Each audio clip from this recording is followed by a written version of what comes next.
why you're anyway speaking English if you're a German? Wait, German, you're a German. Why you're speaking? Go ahead. I'm here undercover. I'm not supposed to be talking German because you're not supposed to know that I am German. Huh? Anybody should not know that I'm German. Hello guys! Good afternoon! Galing lang kami sa labas para nangita ko sa akong pot. Finally, nakita na dyan ako guys, akong pot.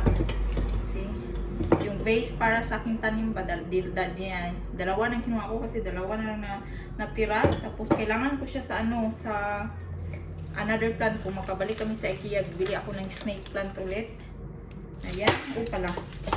Tapos, birthday na ni Francine next week, Wednesday. So, magba-barbecue. Yun, bumili ako dalawa para sa aking, And then, ito, mag-barbecue kami sa birthday ni Francine. So, grilling, bumili ako nito. Grilling, para sa grilling.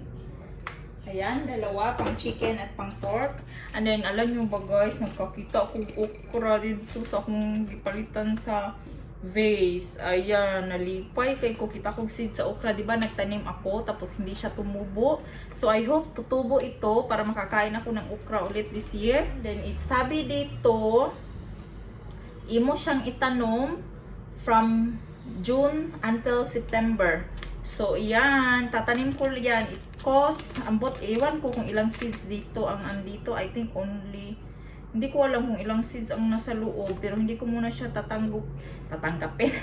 Hindi ko muna siya bubuksan kasi hindi ko pa siya itatanim siguro bukas na or maybe the other day. So, ayan. May okra na tayo guys. Sana tutubo. Diba? Sagbot yung tumubo yung sa plants na inano ko. Tapos, meron din silang talong. So, then, €2.99 ang seed. So, that is around 150 pesos sa Philippine money and for seed lang. Pero itatanim ko siya at sana hopefully tutubo siya para may makakain ako nitong okra. At ito na talong, I think it's small talong. I think it's small eggplant. Maliliit ito na eggplant. So, let's see kung tutubo siya. Hi! To the vlog.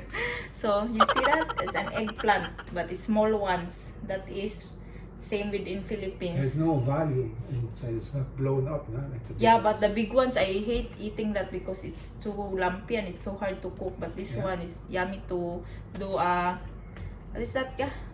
Tortang talong. Then this is Yuli, this September you should plant. And this one is from June. So I should plant the okra already. So I hope it will tubo-tubo. So bumili ako ng carrots. So kasi itatry ko yung oven na nabili ko guys. Diba bumili ako ng oven para food maker ng baby. And since matagal lang hindi nakainom ng smoothie na carrots si Francine, tatry ko kung if iinom pa ba siya. Tatry ko siya. So I will make only one. Then i-mix ko sa apple. Kasi lately hindi ko makain si Francine guys. Kaya maggagawa ako nito.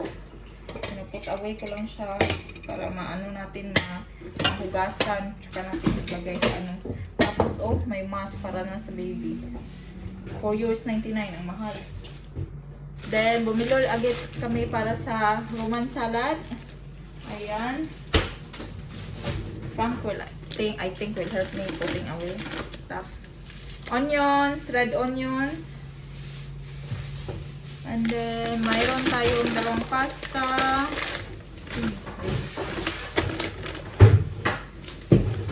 Another Coke, pero hindi zero yung kinuha ni Frank. Anak ko, Coke zero para mailad ta, para makaingon tag naniwang na ta. Pero wala siya nakuha o Coke zero. Then, cucumber. Meron. Then, an olive oil. Then, natin yan. Then, binili ko na naman ulit yung masarap to siya. It's a cherry cake. Para siyang pudding. Sa atin sa Pilipinas, pudding. Saan tawag Masarap to siya guys. Gusto ko siya. So, bumili ako pero mag-expire siya. Si Frank, isip pa mga basura. Mag-expire siya sa June 24. Okay. And then, bumili ako ng gatas ni Francine. So, nag-change na ako, even though hindi pa siya 2 years old. Soon 2 years old na siya. So, from 2 years old na yung gatas niya sa Aptamil. I'm really happy on Aptamil, guys, kasi hindi naging sakitin yung si Francine. So, yan din yung pinapamil ko ni Francis ngayon para I hope it the same na hindi bitaw yung magsigig hilanat, magsigig bagdaot, kay promisyo kayo na madali ang niwa ang bata. And then, ice pack nila dito. Naalala ko tuloy yung elementary ko. Sige ko kaon na ni tag 250 sa among eskwelahan. Ice pop. Summer na kasi guys, mainit. Ayan. Tapos, diba pupunta na ng school kindergarten si Francine pupunta na siya na sa August sa kindergarten. So, meron silang mga listahan sa mga requirements na dadalhin ni Francine. So, binili namin hinay-hinay. Mintras, kuan pa ba? Ito, kailangan nila to. Ano ba to? Tissue ata to eh. Ewan ko si Frank. Parang tissue to oh.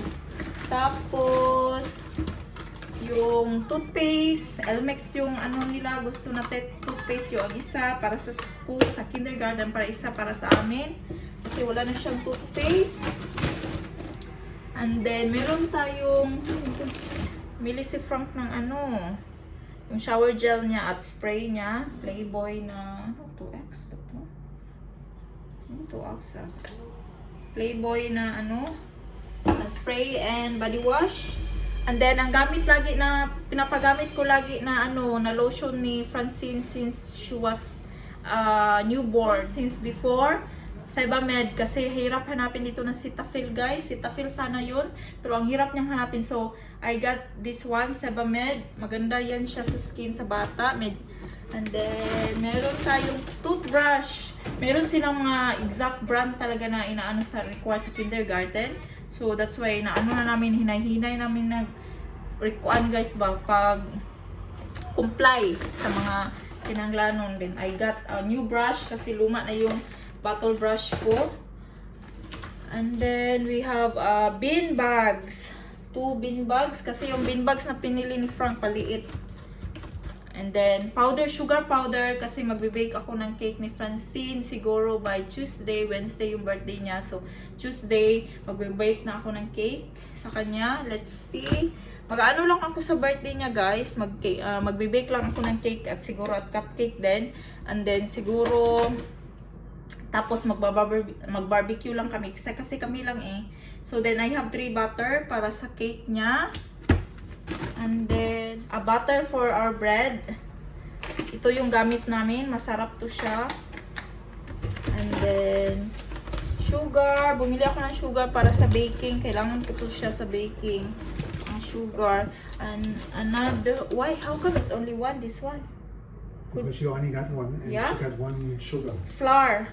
Para sa aking pag-baking ngayong Tuesday. So, it's okay then. 4 liters. No, 4 liters of milk in Frank. Kasi pag ano dito guys, pag Sunday, sabi ko nga 'di ba, pag Sunday close ang mga shops, di pareha sa atin sa Pinas na open, mayroon nga iba 24 hours, ang iba naman late mag-close. So dito pag Sunday and holidays, close ang mga shops. Ito yung mga presyo. 4 liters of milk in Frank. I hope it will last until Sunday, until Monday morning. Kasi sa Monday pa mag-open ang shop. So that's all ang aming kinuha. At ang sparkling water dayon. Kasi si Frank hindi uminom ng tap water. Ewan ko lang kung yung mga taga Germany, yung mga Pinay dito na nasa Germany, uminom pa kayo ng tap water guys. Kasi I think it's okay naman. Wala mo po gikalibanga. Wala po kung nag-diarrhea. Inom kong tap water. I think it's fine. Or maybe it's only me who's drinking tap water. It's fine to It's drink fine? tap water in Germany. Okay. It's the best quality in the world. In the world. Okay. So, we put this away. So, ayun lang kinuha namin guys. Guys, I'm so happy. Excited na ako itanong ng okra na po. So, I hope na mamunga siya, mutubo. Unlike na nang tubo dito sa mong balcony. Sabot to siya guys, hindi tumubo. So, let's see if tutubo to. Ating bantayan ang pagkuha nito, ang growth and development nito. Or maybe It could be the year year 2025 by the time this is going to grow because she's not going to do this. No, there's an expiration here, baby. Oh, there's an expiration. Until only 2023, you should plant They it. will never grow. They will never be planted. Maglisod naman galing ko. I think we have somewhere else seeds that never got planted. Maglisod na, di ba? I have so many freebie na seeds sa hip. Bibigyan ako ng chamomile seeds, sunflower seeds. I have so many seeds there na And hindi they're na. not done yet. But this one, since it's okra, I can harvest this one. So, I will plant this first. So, ayan guys. That's all ang ating nabili guys today guys. So, ayun ang mga bilihin dito. Hindi, mga bilihin dito sa Germany. Medyo kamahalan siya kung di mong i-convert sa peso. So, di na lang kung maghuna-huna o convert sa peso guys. Ayun na guys, pumunta na naman dito yung AKA-bianan ko. Nadalan ako ng 3 ganito. 3 bags.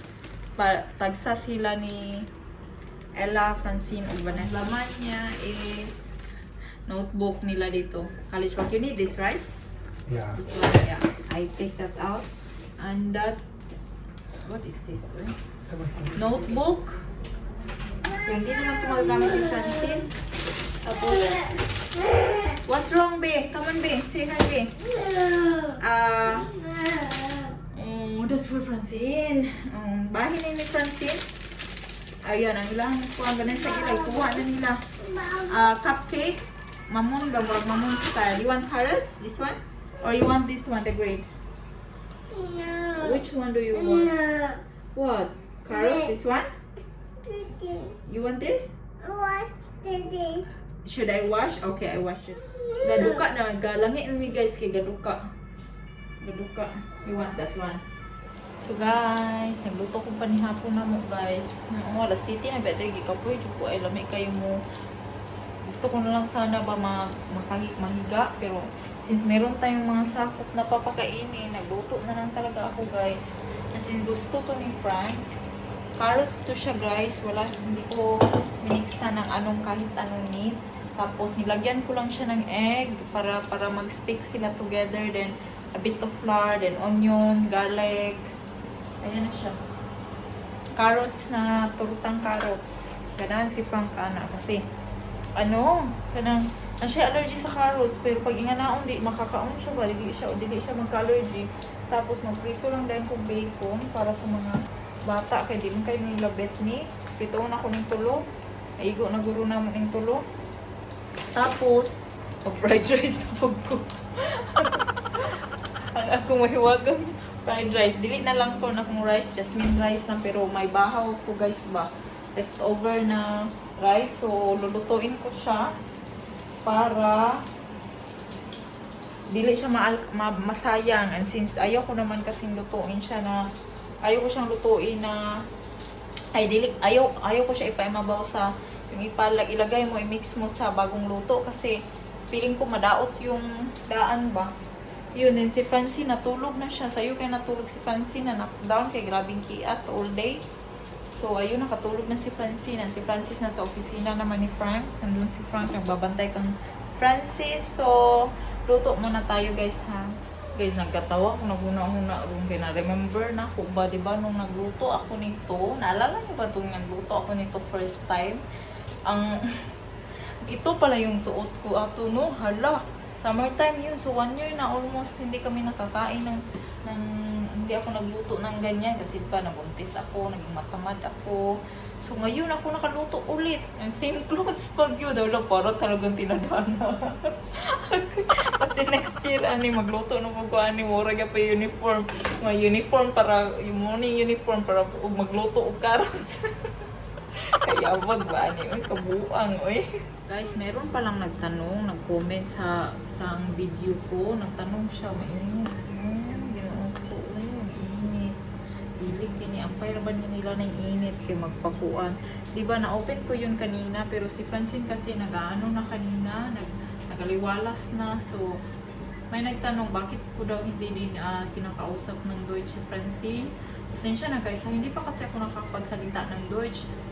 magti 3 years na ako dito pero hindi pa ako naka-continue hindi ko pa na-continue ang German language ko dahil nga 'di ba 2017 nung dumating ako dito, after 2 months nagtrabaho agad ako, hindi ako pumasok sa full-time yung trabaho ko, tapos shifting, ang hirap i-insert yung schedule ng German language. At after that, diba, nabuntis ako ka Francine, so nagstay lang ako ng bahay, at si Mr. naman late lagi umuwi, hindi ko ma-insert and si Ella andito, diba, so hindi ko ma-insert ang German language. I know some of you will say pwede mo namang gawin yan at night, pero guys, pag at night ko kasi siya gagawin, pag uwi ni Frank dito sa bahay, pagod siya, tapos siya pa mag-aalaga ng mga bata din. So we decided actually before na kung mag-aaral ako ng Deutsch pag nasa kindergarten na si Francine. Diba yun yung nangyari, at then wala pang 2 years old nga si Francine, diba, ay wala pang, pag after ng ilang buwan, nabuntis na naman ako ulit ni Francis. That's why hindi talaga ako nakapag-school sa German language. Somebody asking maybe why I don't speak Deutsch to Francine. Ay kabala ka guys, pag si Francis dako na eskwela na lagi ko German language, I will speak Deutsch to her one day. What she's asking is why I don't speak Deutsch to Juan. So of course, so yun yung reason guys na Juan when arrived here No 2000, use because the Germans they don't have 2000. time for YouTube. 2017, then I worked after 2 months, then I got pregnant, then when Francine supposed to go to carekeeper, Mina, I got Oh, you pregnant. should not say the name. Data protection. I